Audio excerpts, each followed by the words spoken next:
Hello, today I'm going to show you how we can propagate a Monstera Adansonii. I have here my variegated Monstera Adansonii. I provided it with a moss pole, but unfortunately it didn't adhere to the moss pole and is growing horizontally, whereas I would like to have it growing vertically. So what I'm going to do today is I'm going to propagate this Monstera Adansonii and I'm going to put it back into its pot afterwards. So I have a bushier plant, but how do you actually propagate a Monstera Adansonii? It's quite simple. I'm going to show you now. So this here is my Monstera Adansonii. As you can see, it has multiple leaves, also multiple sections and nodes. And also you see the air roots here growing out of the main stem. What you need when you propagate the Monstera Adansonii is you need a section with a node. Without any node you can't propagate the Monstera Adansonii. Like, leaves are optional, but if you have a couple of leaves it's always beneficial because the propagation process is going to be much quicker. Let me show you a close-up here. So what you need is at least one of these sections here. This is also where the roots are going to grow out of, and also you will see leaves.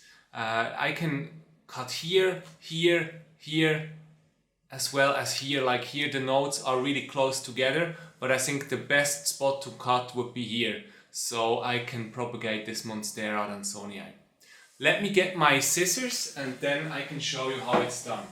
I have here a scissors. You can take any knife or also cutting shears. What is important is that you disinfect it first, because otherwise you might transmit illnesses from one plant to the other.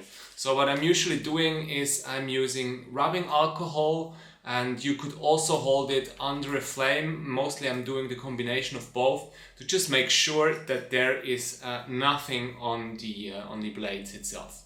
So once you've disinfected the shear or scissors, you can start with the propagation process. So let me just hold the plant here and then I will show you.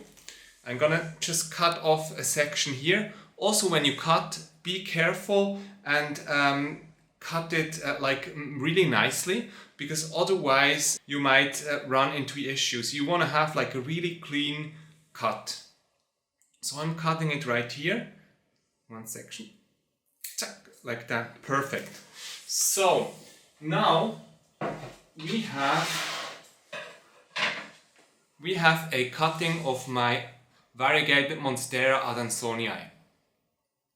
Usually what you do is you take off the bottom leaves, because when you propagate it, let's say in water, you don't want to have any leaves in the water, because that way they are gonna turn bad and maybe your whole propagation is not gonna work, because the propagated cutting is gonna rot.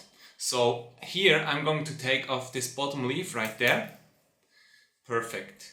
Now, as you can see, you have a lot of air roots, and I have 1, 2, 3 nodes right here. I could even cut it into 3 cuttings, 3 sections, but they would be really small. Usually the best is to have at least 2 to 3 nodes, because this way if one doesn't fire, if one doesn't work, there's like 2 other nodes where a new shoot can come out of.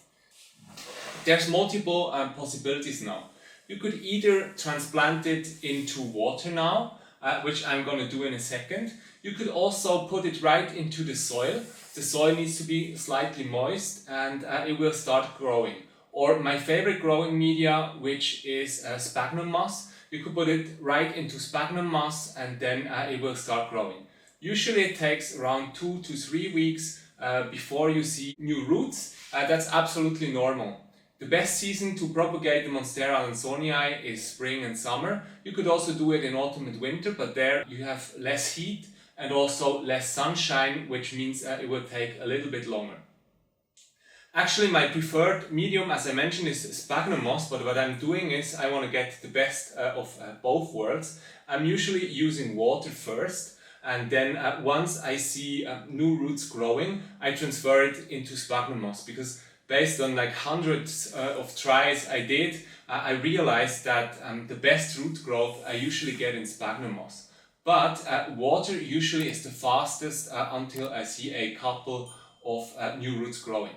Also important is sometimes you see a new shoot, a new leaf grow first and then afterwards roots, or both at the same time. It doesn't really matter, but you really want to get roots, because once you get roots and they are several inches long, you can then put it back into soil once you have the roots. So what I'm doing now is I'm just using regular tap water. I just pour in a little bit of water, and then the only thing left to do for me is to put in the Monstera Adansonii cutting. Now I'm going to show you again how it's looking like in the water glass. All the leaves are just out of the water. This is really important.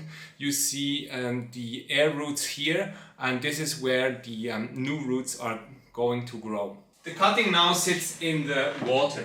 Where do I place it in my house or in my apartment? Usually you need light. You shouldn't put it in a really dark corner or place, but also you shouldn't have like bright direct light, because that might be too much for a cutting. Bright indirect light is usually best. You can put the cutting in a little bit dimmer place, that's okay, but it can't be extremely dark or something like that, because that way nothing will grow.